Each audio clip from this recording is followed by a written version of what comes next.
मुझे हमेशा से ही हॉरर फिल्में देखना बहुत पसंद रही हैं।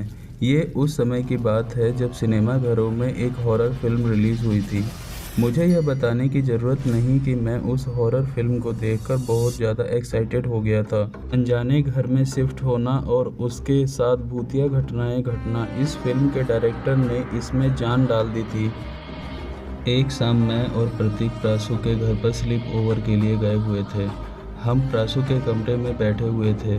प्रासु हमसे कुछ आर्टिकल के बारे में बात करने लगा जिसमें लिखा था हॉन्टेड हाउस सच में होते हैं। मैं उसके बेडरूम की खिड़की पर बैठा सिगरेट पी रहा था जब प्रतीक ने कहा मुझे ये सिगरेट दो। मैंने उसे सिगरेट दिया और प्रासु से कहा मैंने भी इस प्रकार के आर्टिकल के बारे में पढ़ा है, काश हम भी किसी हॉन्टेड हाउस पर जा पाते। प्रतीक ने खिड़की के बाहर धुआं उड़ाते हुए कहा किसने कहा नहीं जा सकते, और रहस्यमयी तरीके से स्माइल करने लगा। प्रासुक ने हैरानी से पूछा क्या मतलब तुम्हारा? प्रतीक ने हमारी तरफ मुड़ते हुए रिप्लाई किया क्रिस्टल लेक के पास एक घर है, हमारे शहर से आधे घंटे की दूरी पर है। लोग कहते हैं वो हॉन्टेड हाउस है। प्रासुक अपना सर खुजाते हुए बोला अच्छा तो तुम उस मिलाई हाउस की बात कर रहे हो?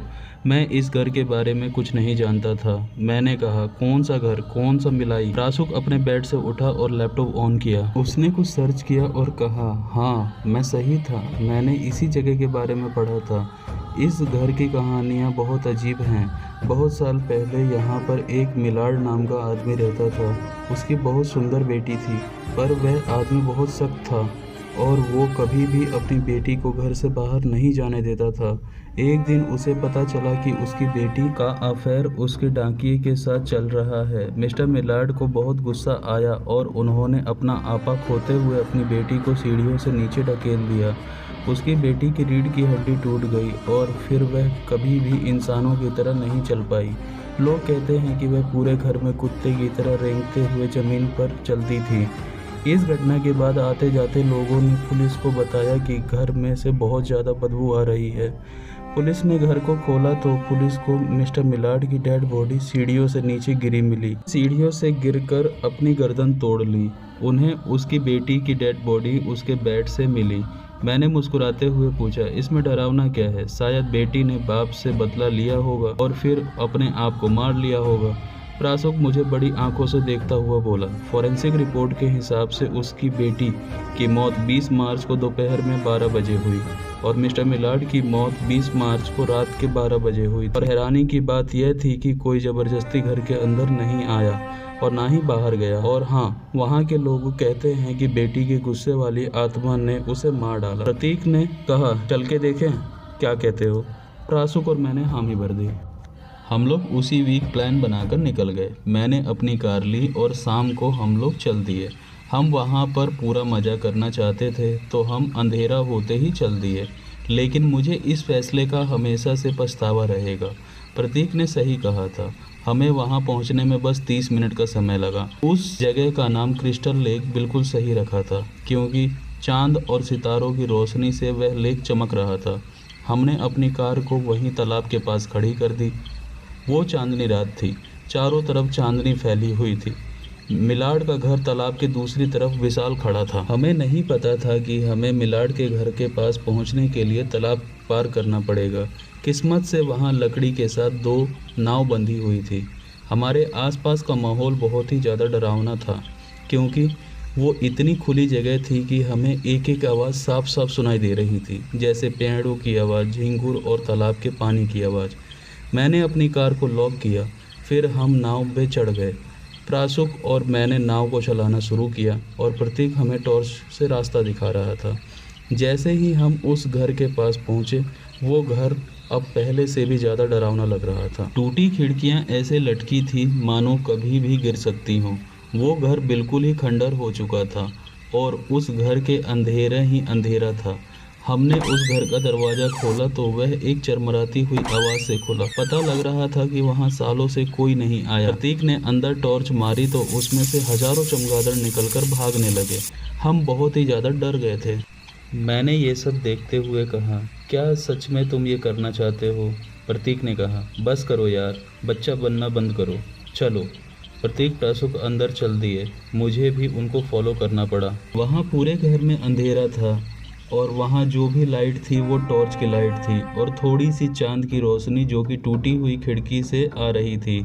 हमें अंदर आने के बाद लगा कि हम लिविंग एरिया में खड़े हैं और हमने देखा कि वहाँ बहुत लंबी सीढ़ी थी। आशुक ने धीरे से कहा, यह वही सीढ़ियाँ हैं जहाँ से मिस्टर मिलार्ड की गिरकर मौत हुई थी।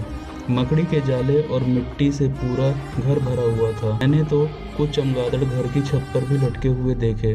प्रतीक ने टॉर्च की रोशनी लेफ्ट साइड की ओर मारते हुए चिढ़ाते हुए बोला, ये देखो दोस्तों, मैंने देखा कि एक पेंटिंग थी, उसमें एक बूढ़ा आदमी और एक लड़की थी। शायद बूढ़ा व्यक्ति मिस्टर मिलार्ड थे और वो उनकी बेटी। वो लड़की बहुत सुंदर थी, पर फोटो में भी देखकर यह पता लग रहा था कि वो बहुत ही ज़्यादा दुखी और परेशान थी। ऐसा लग रहा था कि उसके आंखों से कभी भी आंसू आ जाएंगे। प्रतीक ने अजीब सा मुंह बनाते हुए कहा, अगर ये मेरे पास होती तो मुझे भी इसे बचाकर रखना पड़ता। मुझे इस घटिया बात से बहुत गुस्सा आया। मैंने कहा, तुम्हें ऐसी बात नहीं बोलनी चाहिए, ये बहुत शर्मिंदगी की बात है यार, वो मर चुकी है। उसने मेरी बात सुनी और कहा, हाँ हाँ ठीक है, और वह सीढ़ियों की तरफ चलने लगा।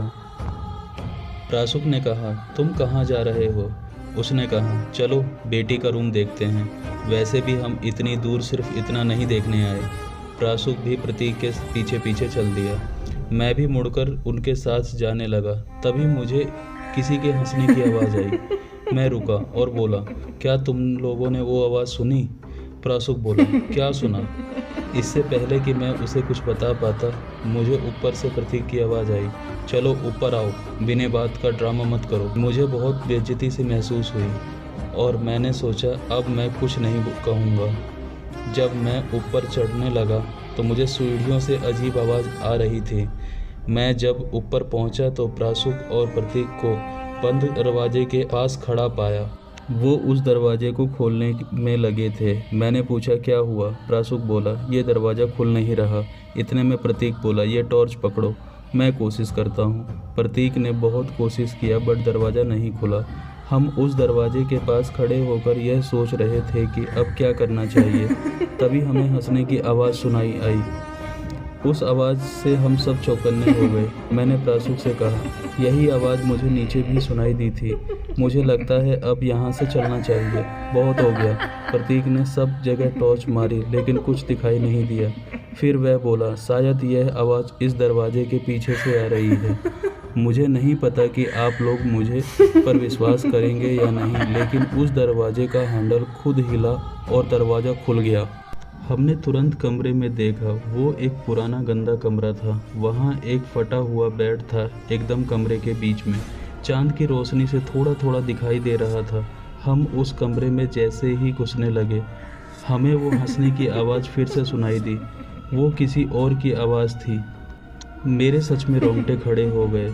मैंने धीरे से कहा, चलो यहाँ से। फिर तभी प्रासुक ने अचानक ही डरते हुए खिड़की की तरफ इशारा किया। वो बहुत ही डरा हुआ था। वो बोला, वो क्या है? मुझे लगा जैसे कुत्ते जैसे प्राणी कुछ खिड़की के पास बैठा हुआ है, पर वहाँ बहुत अंधेरा था, मुझे कुछ दिखाई नहीं दे रहा था। तभी प्रतीक ने उस तरफ टॉर्च घुमाई और मुझे यह देखकर मानो मेरे खून ठंडा हो गया। खिड़की के पास ज़मीन पर एक लड़की थी। वो मेंढक की तरह खड़ी ज़मीन की तरफ देख रही थी। कुछ पल के लिए हम में से कोई भी कुछ नहीं बोल पाया। ऐसा लगा जैसे दिल की धड़कनें बंद हो गई हों और हम हिल भी नहीं पा रहे। उस लड़की ने अपना सर उठाया और हमारी टॉर्च की लाइट जलने और बुझने लगी, जिसके वजह से कुछ क्लियर नहीं दिखाई दे रहा था। और फिर लाइट बिना किसी वजह से बंद और चालू होने लगी। जब उस लड़की पर लाइट पड़ती उसका चेहरा बदलने लगता, कभी हंसती तो कभी डरावना चेहरा हो जाता। हम इतना डर गए कि हम वहाँ से भागना भी भूल गए। तभी वो हमें देख हंसते हुए हमारे तरफ आने लगी। हम लोगों ने अपना होश संभाला और वहाँ से भागने लगे। प्रासुक और मैं एक साथ थे और प्रतीक पीछे पीछे था। प्रासुक चिल्ला रहा था, भागो भागो, और प्रतीक 10 साल के बच्चों की तरह कह रहा था, मुझे यहाँ अकेले मत छोड़ो, बचाओ, मुझे भी बचाओ, वो मेरे पीछे आ रही है। हम बाहर दरवाजे पर पहुंचकर प्रतीक का वेट करने लगे। हमने देखा प्रतीक आधी सीढ़ियां उतर चुका था और वो लड़की पीछे पीछे जानवरों की तरह चल रही थी, मानो जैसे वो उसका पीछा नहीं छोड़ना चाहती हो। किसी तरह हम लोग उस घर से निकलते ही उस नाव में बैठ गए। प्रतीक से डर के मारे टॉर्च तालाब में गिर गई। प्रासुक और मैंने पागलों की तरह नाव भगानी शुरू कर दी। प्रतीक ने उस घर की तरफ पीठ करके बैठ गया और बोलता ही जा रहा था। मुझे अभी भी उसकी आवाज़ आ रही है, नाव को तेज़ चलाओ और तेज़ चलाओ। प्रासुक और मैंने रियलाइज़ किया कि उसे सदमा लग गया है, क्योंकि जहाँ तक मुझे दिख रहा था अब उस घर के पास कोई नहीं था। तभी प्रासुक बोला, शायद वो घर छोड़कर बाहर नहीं आ सकती। मैंने कुछ नहीं कहा और मैं बस सिर्फ और सिर्फ नाव चलाता गया। मुझे आज तक नहीं पता कि हम घर कैसे पहुँचे,